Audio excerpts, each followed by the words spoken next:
You bought a soundbar because the box promised Dolby Atmos? You connected the one cable that came with your television? You even turned on the setting that lets one remote control everything? And the sound still comes out flat, compressed, like the movie is playing through a phone speaker instead of a proper system. Here is the part almost nobody tells you. And it is going to make you a little angry once you hear it. On a Samsung television, turning on that one remote setting does absolutely nothing to turn on the actual high bandwidth audio connection you paid for. It just quietly keeps you on the older, weaker version forever, unless you find one specific toggle buried 3 menus deep that Samsung ships switched off by default. Not one setting, but 2. And almost everyone only ever finds the first one. Samsung benefits every time you assume your soundbar or your cable is the problem, because a confused customer blames the hardware, not the setting hiding in a menu called Expert Settings that most people have never once opened. We are ranking the ways people get this wrong, worst mistake to the actual fix. And by the end, I am giving you the exact 2 steps, in order, for your exact television. Here is why this tiny setting matters more than it looks like it should. You are not buying a new television every year, and you are definitely not rewiring your living room every year. Once that soundbar or receiver is sitting on the shelf and the cable is tucked behind the cabinet, you want it working correctly the first time. Not half working for 3 years because one toggle never got flipped. Getting this wrong does not cost you money the way a bad purchase does. It costs you something worse, paying full price for Dolby Atmos and never actually hearing it. Samsung does not sponsor this video, and neither does anyone else. Starting at the very bottom of this list, the mistake that cost people the most without them ever knowing it happened. This is simply plugging the cable in and assuming that is the whole job. You find the port labeled eARC on the back of the television, you connect the soundbar, and you never open a settings menu at all. Think of it like installing a smart thermostat and never actually connecting it to your Wi-Fi. The hardware is physically present and correctly wired, but the 2 devices are not actually talking to each other the way they are designed to. On Samsung television specifically, this leaves you defaulting to plain HDMI ARC behavior at best, which still works. Dialogue still comes through. Basic surround sound still plays, but the lossless Atmos and DTS your soundbars box specifically advertised never actually arrives.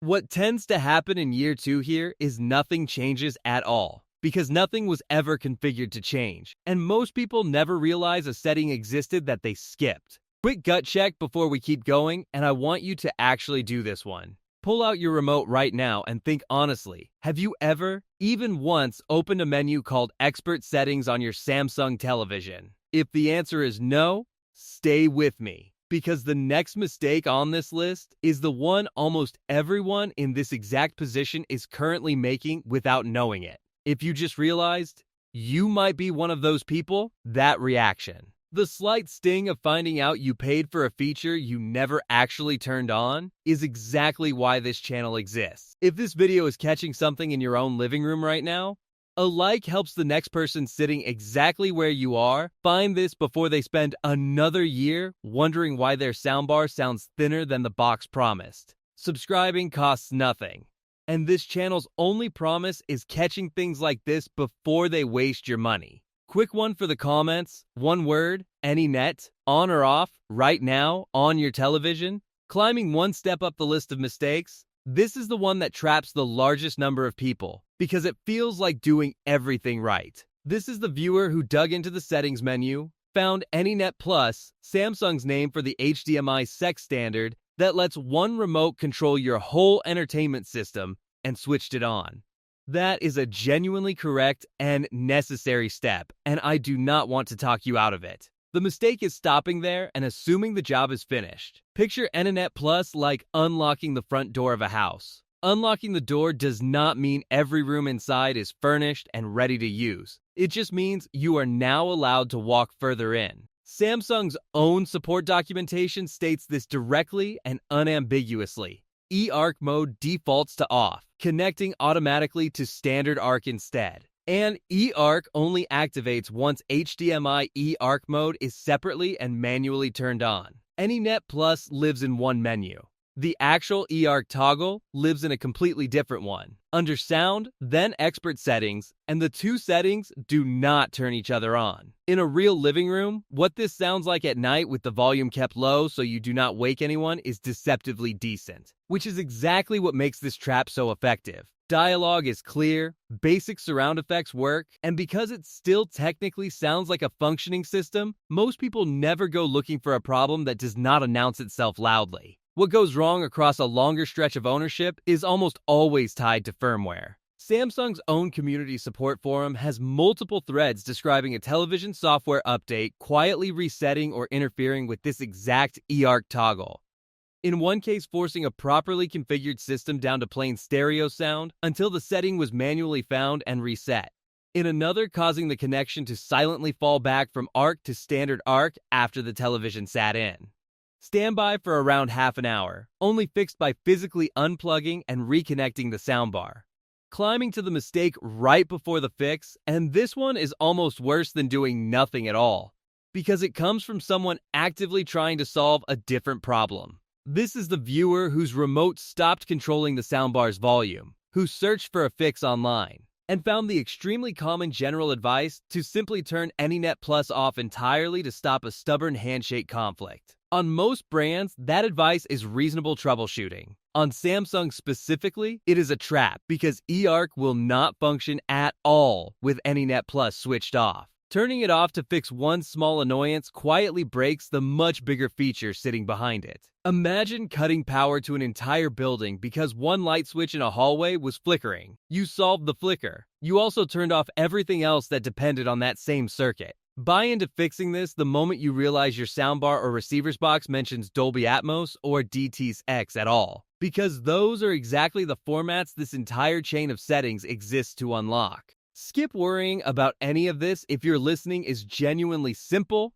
basic broadcast television with no object-based surround format anywhere in your gear, because at that point, plain ARC was already giving you everything you were going to use. One line to remember it by: on a Samsung television, one remote control setting and one full audio setting are two separate locks, and both need a key. Which brings us to the actual fix, the number one spot, and I promised you this takes under 30 seconds once you know exactly where to look, so here it is, step by step, straight from Samsung's own support documentation. First, open Settings, then General, then External Device Manager, and make sure AnyNet Plus HDMI ARC is switched on. On very new television models from 2025 and 2026, that same setting sits one layer deeper, under All Settings, then General and Privacy, then External Device Manager. On models from 2023 and 2024, it sits under All Settings, then Connection, then External Device Manager. If your television is a few years old, the exact wording may shift slightly, but the destination, a toggle plainly labeled AnyNet Plus, does not. Second, and this is the step almost everyone skips entirely, back out to the main settings menu, go into Sound, sometimes labeled Audio, then Expert Settings, and find HDMI eARC mode. Switch it to Auto. That single toggle, off by default on every Samsung television, is the actual gate that unlocks lossless Dolby Atmos and DTS. Third, check your cable. Samsung's own documentation is specific here.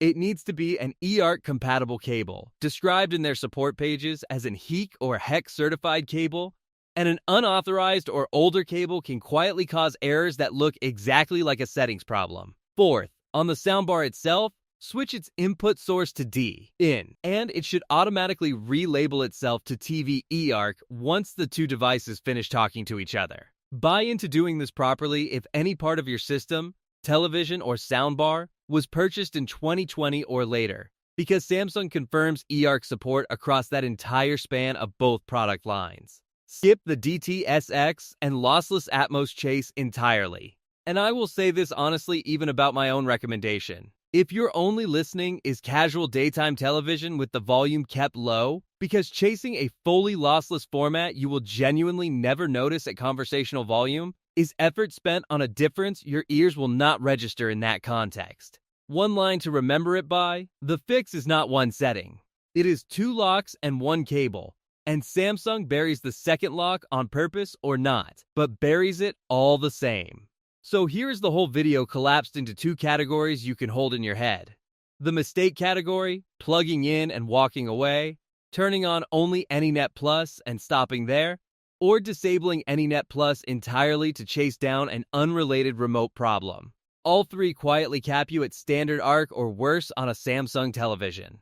The fixed category, AnyNet Plus on, HDMI ARC mode set to auto and sound, expert settings, a genuinely eARC rated cable, and the soundbar's input switched to D. Here is your 30-second check with zero technical background required. Open settings, general, external device manager, and confirm AnyNet Plus shows as on. Then separately open settings, sound, expert settings, and confirm HDMI ARC mode shows as auto, not off. Then look at the actual cable running between your television and your soundbar and ask whether it came bundled cheaply with something else years ago, because that is usually the one nobody suspects. 2 free tips while you are already in these menus. First, if your sound randomly disappears or reverts to stereo after a software update, unplug the soundbar itself from power for about 30 seconds and reconnect it. Because Samsung's own community forum repeatedly documents this specific handshake resetting after firmware changes, and a fresh reconnect forces it to renegotiate from scratch. Second, if audio still will not settle even after both toggles are correctly set, try switching the television's digital output audio format between PCM, auto, and pass-through inside that same sound menu. Because Samsung's own troubleshooting steps list this exact setting as a common second layer fix when the eARC handshake itself is fine, but the actual audio format still will not lock in. If you remember one thing from this video, remember that the setting most people blame their soundbar for was never broken hardware. It was one buried toggle Samsung ships turned off by default. If you want a genuinely personal answer instead of a generic one, tell me your television's model year, your soundbar or receiver brand, and whether Dolby Atmos appears anywhere on either box. And I will tell you honestly which of these steps you are actually missing. Not the expensive fix wins. The one 30-second toggle you were never shown wins. And speaking of settings hiding in plain sight, we already covered the free receiver calibration trick that most people skip entirely in an earlier video, so if you have never run that either, go watch that one next. Because between that fix and this one, you are looking at the 2 most overlooked settings in the average home theater. Subscribe if you want the next one the moment it goes up.